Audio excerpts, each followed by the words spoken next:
ভারতে গ্রেপ্তার শহীদ শরীফ ওসমান বিন হাদির হত্যাকারী ফয়সাল করিম ও আলমগীর হোসেন নিশ্চিত করেছে পশ্চিমবঙ্গ পুলিশ।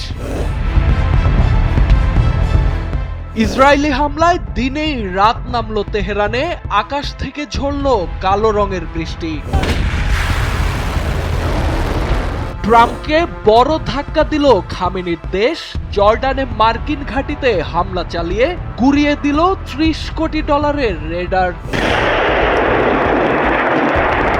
ড্রোন আর মিসাইলে ছারখার বাহরাইন, পানির প্ল্যান্টে হামলার জবাবে মার্কিন ঘাঁটিকে টার্গেট করল ইরান। তেলের ডিপোতে আঘাত করলে বসে থাকবে না সৌদি, ইরানে পাল্টা হামলার হুঁশিয়ারি। ইরানের অর্থনীতি গুঁড়িয়ে দেয়ার নীল নকশা, জ্বালানি ও শিল্প খাতকে টার্গেট করে ইসরায়েলের বিধ্বংসী হামলা। এবং টানা 6 মাস যুদ্ধ চালিয়ে যেতে পারবে ইরান, হুঙ্কার আইআরজিসির। নেতানিয়াহুর ঘুম হারাম। All these foreign chancelleries, all these experts who said you cannot do that.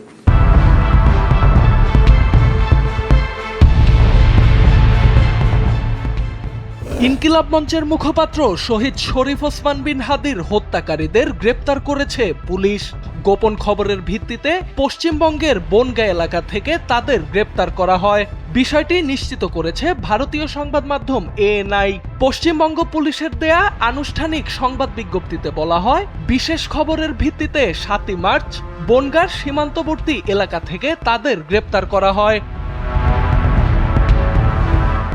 ANI এর প্রতিবেদনে বলা হয়েছে, অবৈধভাবে অনুপ্রবেশ ও অবস্থানের অভিযোগে রাহুল ওরফে ফয়সাল করিম মাসুদ এবং আলমগীর হোসেন নামে 2 বাংলাদেশি নাগরিককে ভারতের বনগাঁও সীমান্ত এলাকা থেকে গ্রেপ্তার করা হয়েছে।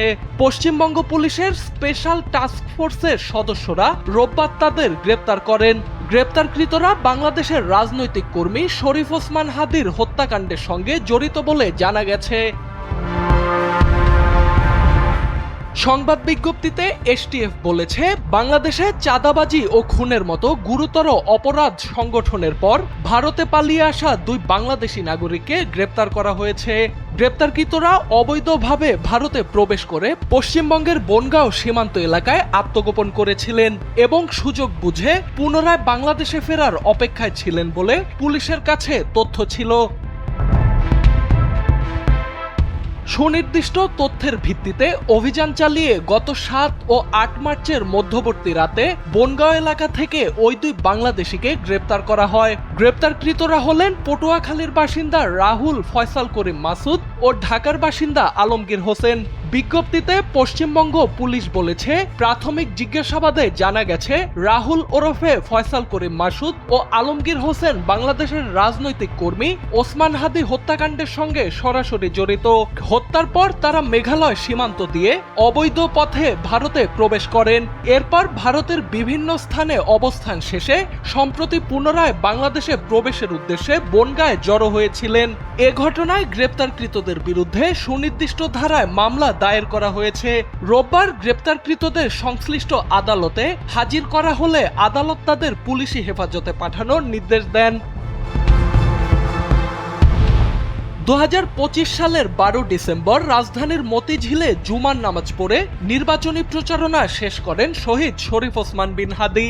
এরপর সোহরাওয়ার্দী উদ্যানে যাওয়ার পথে দুপুর 2:20 দিকে হাদিকে বহনকারী অটোরিকশা বক্স কালভার্ট এলাকায় পৌঁছালে মোটরসাইকেলে থাকা দুষ্কৃতিকারীরা হত্যার উদ্দেশ্যে তাকে গুলি করে পালিয়ে যান। পরে গুরুতর আহত অবস্থায় উদ্ধারের পর ওসমান হাদিকে ঢাকা মেডিকেল কলেজে নেওয়া হয়। সেখানে অপারেশন শেষে এভারকেয়ার হাসপাতালে পাঠানো হয় তাকে। শারীরিক অবস্থার উন্নতি না হয় চিকিৎসার জন্য গেল 15 ডিসেম্বর ওসমান হাদিকে পাঠানো হয় সিঙ্গাপুরে। সেখানে চিকিৎসাধীন অবস্থায় 18 ডিসেম্বর মারা যান তিনি। সোহানাল রাজি, এনপিবি।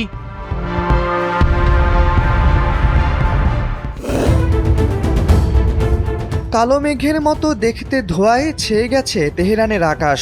সকাল হলেও যেন বোঝার উপায় নেই সূর্য আদৌ উঠেছে কিনা।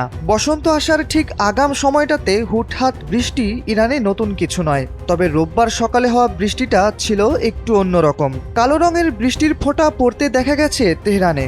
শহরটির 3টি তেল ক্ষেত্রে হামলা হওয়ার পর এই ঘটনা লক্ষ্য করেন আল জাজিরার সাংবাদিক তৌহিদ আসাদি। তিনি তার প্রতিবেদনে লিখেছেন, অফিসে যাওয়ার সময় তিনি লক্ষ্য করেন আকাশ বেশ মেঘলা, বোঝাই যাচ্ছিল মেঘে ছেয়ে গেছে পুরো শহর। ঠিক তখন দেখলেন তার জানালার ধারে এক ফোঁটা বৃষ্টি এসে পড়ল, আর তার রং ছিল কালো। আসাদির এমন প্রতিবেদনের পর বিশ্বমহলে তৈরি হয়েছে আলোচনা। তিনি তার প্রতিবেদনে আরও লিখেছেন, হতে পারে বাতাসে ছড়িয়ে পড়া দূষিত গ্যাসের কণার কারণে কালো রঙের বৃষ্টি হয়েছে। আবার এটাও হতে পারে রোববার তেহরানের তেল ক্ষেত্রকে লক্ষ্য করে যে হামলা চালানো হয়েছে তার কারণে মেঘের সাথে মিশে গেছে তেলের কণা, যা বৃষ্টির মাধ্যমে ঝরে পড়ছে। আসাদি আরও লিখেছেন, ইরানের তেল ক্ষেত্রে হামলা নতুন কিছু নয়। গত বছর 12 দিনের যুদ্ধের সময়ও ইসরায়েল ইরানের তেল ক্ষেত্রগুলোকে লক্ষ্যবস্তু বানিয়েছিল, তবে তখন কালো রঙের বৃষ্টি হয়নি। ইরানের তেল ক্ষেত্রে আঘাত হানার মধ্য দিয়ে তেহরানের মানুষ যুদ্ধ ছাড়াও এখন পরিবেশগত হুমকিতে পড়েছে বলেও জানান তিনি।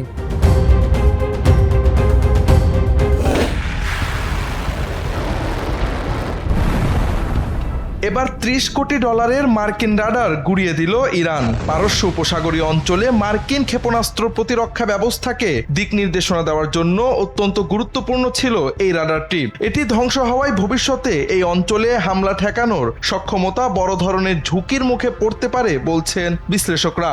মার্কিন এক কর্মকর্তার বরাতে এ তথ্য প্রকাশ করেছে সিএনএন এর প্রতিবেদনে বলা হয়, বাণিজ্যিক স্যাটেলাইট থেকে পাওয়া ছবিগুলো দেখাচ্ছে যুদ্ধের শুরুর দিনগুলোতে জর্ডানের মুয়াফফাক সালতি বিমান ঘাঁটিতে মার্কিন থার্ড ক্ষেপণাস্ত্র প্রতিরক্ষা ব্যবস্থায় ব্যবহৃত একটি আরটিএক্স কর্পোরেশনের NTTPY-2 রাডার এবং আনুষঙ্গিক সরঞ্জাম ধ্বংস করা হয়েছে। যুক্তরাষ্ট্র ভিত্তিক চিন্তক প্রতিষ্ঠান ফাউন্ডেশন ফর ডিফেন্স অব ডেমোক্রেসিজের সামরিক ও রাজনৈতিক শক্তি কেন্দ্রের উপপরিচালক রায়ান ব্রাবস্ট বলেন, যদি ধ্বংসের বিষয়টি সত্যি হয়ে থাকে তবে থার্ড রাডারের ওপর এই হামলা হবে ইরানের অন্যতম সফল আক্রমণ। তবে মার্কিন সামরিক বাহিনী এবং তাদের মিত্রদের কাছে আরও রাডার রয়েছে, ফলে একক কোনো রাডার হারালে সেই ক্ষতি কিছুটা পুষিয়ে নেওয়া সম্ভব বলে মন্তব্য করেন তিনি। এ ঘটনাকে আমেরিকার জন্য বড় ধাক্কা বলে মন্তব্য করেছেন মার্কিন গবেষণা প্রতিষ্ঠান CSIS এর ক্ষেপণাস্ত্র প্রতিরক্ষা বিশেষজ্ঞ টম কারাকো।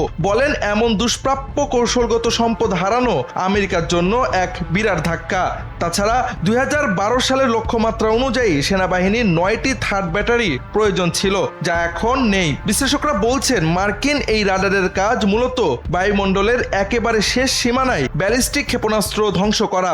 এর মাধ্যমে তারা প্যাট্রিয়ট ব্যাটারির চেয়েও অনেক বেশি কঠিন ও জটিল হুমকি মোকাবেলা করতে পারে। বর্তমানে এই NTPY-2 রাডারটি অকেজো হয়ে যাওয়ায় ক্ষেপণাস্ত্র ঠেকানোর দায়িত্ব পড়বে প্যাট্রিয়ট ব্যবস্থার ওপর, যার সরবরাহ ইতিমধ্যে কমে গেছে। খুঁজে খুঁজে যুক্তরাষ্ট্রের মিত্র দেশগুলোতে হামলা চালাচ্ছে ইরান। মূলত ইরানের আশপাশে মধ্যপ্রাচ্যের অধিকাংশ দেশই যুক্তরাষ্ট্রের গভীর মিত্র, ফলে মিত্র এই দেশগুলোকে ব্যবহার করে ইরানকে ফাঁদে ফেলতে মরিয়া যুক্তরাষ্ট্র। আর এই ফাঁদ থেকে বাঁচতেই যুক্তরাষ্ট্রের মিত্র দেশগুলোতে থাকা মার্কিন ঘাঁটিতে হামলা করছে তেহরান। সেই ধারাবাহিকতায় এবার বাহরাইনে মার্কিন ঘাঁটি লক্ষ্য করে হামলা করেছে IRGC। বাহরাইনে জুফায়ের ঘাঁটি লক্ষ্য করে ক্ষেপণাস্ত্র হামলা চালানো হয়েছে বলে জানিয়েছে ইরানের ইসলামী বিপ্লবী গার্ড কোর। বাহরাইনের অভ্যন্তরীণ মন্ত্রণালয় জানিয়েছে, ইরানি ড্রোন হামলায় দেশটির একটি পানির বর্জ্যমান প্ল্যান্ট ক্ষতির মুখে পড়েছে। এর আগে কেশমের একটি পানির প্ল্যান্টের ওপর হামলা চালিয়েছিল মার্কিন জোট। ওই হামলায় 30টি গ্রামের পানি সরবরাহে বাধা সৃষ্টি করেছে বলে জানিয়েছিলেন ইরানের পররাষ্ট্রমন্ত্রী আব্বাস আরাকচি। IRGC বলছে, এর জবাব হিসেবেই যুক্তরাষ্ট্রের মিত্র বাহরাইনে এই হামলা চালানো হয়েছে। বাহরাইনের স্বরাষ্ট্র মন্ত্রণালয় সামাজিক যোগাযোগ মাধ্যম এক্সে বলেছে, হামলার সময় সাইরেন বেজে উঠেছে। বাসিন্দাদের শান্ত থাকার এবং নিরাপদ আশ্রয় খুঁজে নেওয়ার আহ্বান জানানো হয়েছে।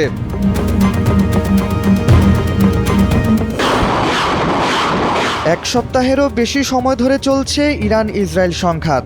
মধ্যপ্রাচ্যের কয়েকটি দেশ এরই মধ্যে যুদ্ধবিরতির কথা ভাবছে। তবে রোববার রাতে ফের উত্তপ্ত হয়ে ওঠে ইরান ইসরায়েলের আকাশ।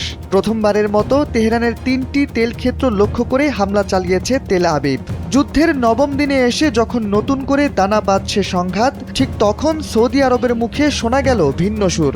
রোববার বার্তা সংস্থা রয়টার্সের প্রতিবেদন থেকে জানা গেছে সৌদি আরব কূটনৈতিক উপায়ে রক্তক্ষয়ী এই যুদ্ধের অবসান চায়। তবে তাদের জ্বালানি খাতের ওপর যদি সামরিক আঘাত অব্যাহত থাকে তবে তারাও এর জবাব দেবে। ইরানের সঙ্গে সরাসরি যোগাযোগ করে সৌদি আরব এ হুঁশিয়ারি দিয়েছে বলে জানিয়েছে রয়টার্স। প্রতিবেদনে আরও বলা হয়েছে, সৌদির পররাষ্ট্রমন্ত্রী জানিয়েছেন, মধ্যপ্রাচ্যের উপসাগরীয় অঞ্চলগুলো ব্যবহার করে যুক্তরাষ্ট্রকে কখনোই হামলা করতে দেয়নি সৌদি আরব। ইরানকে হুঁশিয়ারি দিয়ে সৌদির পররাষ্ট্রমন্ত্রী বলেছেন, যদি এরপরও উপসাগরীয় অঞ্চলে ইরানের হামলা চলতে থাকে তবে সৌদি আরব যুক্তরাষ্ট্রকে তাদের সামরিক ঘাঁটি ব্যবহার করতে দিতে বাধ্য থাকবে। এবার ইরানের তেল শোধনাগারে হামলা করল ইসরায়েল। তেহরানের অর্থনীতিতে ধস নামানোর পরিকল্পনায় এই হামলা করা হয়েছে বলে দাবি করেছে ইসরায়েলের একাধিক নেতা। বার্তা সংস্থা অ্যাসোসিয়েটেড প্রেসের প্রকাশিত ভিডিওতে দেখা যায়, রাতের আকাশে ইরানি রাজধানীর দিগন্ত জুড়ে আগুনের আভা ছড়িয়ে পড়ছে। তাদের প্রতিবেদন অনুযায়ী যুদ্ধের ইতিহাসে এই প্রথম কোনো বেসামরিক শিল্প অবকাঠামোকে লক্ষ্যবস্তু করা হয়েছে। ইরানের রাষ্ট্রীয় গণমাধ্যম এ হামলার জন্য যুক্তরাষ্ট্র ও জায়নবাদী শাসনের আক্রমণকে দায়ী করেছে। মার্কিন সিনেটর লিন্ডসে গ্রাহাম কয়েকদিন ধরেই এই আহ্বান জানাচ্ছিল। ইসরায়েলের সাবেক প্রধানমন্ত্রী এবং বর্তমান বিরোধী দলীয় নেতা ইয়াইর লাপিদও টুইট করেছে, ইরানের সবগুলো তেল ক্ষেত্র এবং সম্পূর্ণ এনার্জি ইন্ডাস্ট্রি ধ্বংস করে দিতে হবে, যেন তারা অর্থনৈতিকভাবে আর মাথা তুলে দাঁড়াতে না পারে এবং যেন ইরানের রেজিমের পতন ঘটে। তাদের এই আহ্বানের বাস্তবায়নই যেন দেখা গেছে শনিবার রাতে। ইরানের সর্ববৃহৎ ওয়েল রিফাইনারি সহ অন্তত 30টি ওয়েল স্টোরেজে বোমিং করেছে ইসরায়েল। জানা গেছে, আক্রান্ত এই শোধনাগারটি তেহরান সহ উত্তরাঞ্চলীয় প্রদেশগুলোতে জ্বালানি সরবরাহ করে থাকে। এদিকে ইরানও বসে থাকার পাত্র নয়। দেশটি জানিয়েছে, ইমিডিয়েট রেসপন্স হিসেবে তারা ইসরায়েলের হাইফা রিফাইনারি লক্ষ্য করে খাইবার মিসাইল নিক্ষেপ করেছে। বিশ্লেষকরা বলছেন, তেল শোধনাগারে ইসরায়েলি এই হামলার মাধ্যমে মূলত মধ্যপ্রাচ্যের চলমান আগুনে ঘি ঢেলে দিল মার্কিন জোট। পাল্টা জবাব কিংবা ইসরায়েলের এনার্জি সেক্টর দুর্বল করতে আমেরিকা ইসরায়েলের মিত্র আরব দেশের তেল গ্যাস ফ্যাসিলিটিস লক্ষ্য করেও হামলা চালাতে পারে ইরান। যদি সত্যি এমন হয় তবে মধ্যপ্রাচ্যের এই আগুনের প্রভাব খুব দ্রুত বিশ্ববাজারে পরিলক্ষিত হবে। 1 মাস 2 মাস নয়, এবার যুক্তরাষ্ট্র আর ইসরায়েলের বিরুদ্ধে টানা 6 মাস যুদ্ধ করার মতো সক্ষমতা আছে বলে জানালো ইরান। রোববার দেশটির ইসলামী বিপ্লবী গার্ড কোর আইআরজিসির একজন কর্মকর্তার বরাত দিয়ে এ খবর জানিয়েছে ইরানের আধা সরকারি বার্তা সংস্থা ফার্স নিউজ এজেন্সি, যেখানে বলা হয়েছে, আইআরজিসির মুখপাত্র আলী মোহাম্মদ নাইনি এক বিবৃতিতে বলেছেন, ইরানের সশস্ত্র বাহিনী এখন যে গতিতে যুদ্ধ করছে, এভাবে তারা আরও 6 মাস যুদ্ধ চালিয়ে যেতে পারবে। তার এমন কথার পর যেন নড়ে চড়ে বসেছে ইসরায়েল। শুধু ইসরায়েল নয়, যুদ্ধের নবম দিনে এসে ইরানি মিসাইল কাঁপন ধরিয়েছে সৌদি, কুয়েত সহ মধ্যপ্রাচ্যের আরও কয়েকটি দেশে। ঠিক এই যখন যুদ্ধের অবস্থা, তখন মধ্যপ্রাচ্যের দেশগুলো শর্ত দিয়ে হামলা থামাতে বলছে ইরানকে। সৌদির পররাষ্ট্রমন্ত্রী প্রিন্স ফয়সাল বিন ফারহান ইরানকে যুদ্ধ থামাতে কূটনৈতিক কৌশল অবলম্বন করার পরামর্শ দিয়েছেন। তিনি বলেছেন, ইরানের যে কোনো অযৌক্তিক হামলার বদলা অবশ্যই নেবে সৌদি আরব। মূলত সৌদির দাবি, মধ্যপ্রাচ্যের উপসাগরীয় অঞ্চলগুলোতে যে হামলা জারি রেখেছে ইরান, তার কারণ হলো দেশটি মনে করে তেহরানে সফলভাবে হামলা চালাতে মার্কিন জোট এই অঞ্চলটি ব্যবহার করেছে। ইরানের অভিযোগকে উড়িয়ে দিয়ে প্রিন্স ফয়সাল আরও দাবি করেছেন, তেমন কিছুই আসলে হয়নি। যদি ইরান উপসাগরীয় অঞ্চলে হামলা অব্যাহত রাখে তবে এর পাল্টা জবাব দেওয়া হবে।